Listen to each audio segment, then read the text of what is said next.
Galing. Wala. Mama. Meron ako sasabihin sa'yo. Okay. Alam mo ba bakit namatay yung dalawa kong goldfish na binili ko nung 7 ako?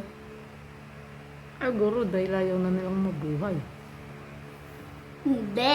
Sabi Oo. kasi ni teacher, nag-explain siya sa goldfish. Dapat daw, di ba binili mo yung goldfish?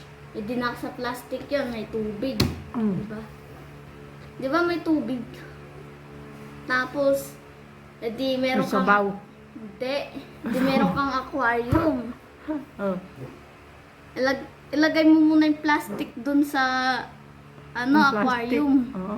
Di ba yung Ba't ilalagay mo plastic nasa aquarium?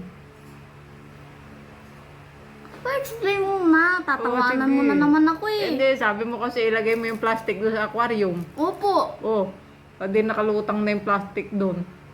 Hindi. Oh. Eh di, kunwari meron kang lalagyan. Oh, ano yung lalagyan mo? Batya. Mama naman. Ay!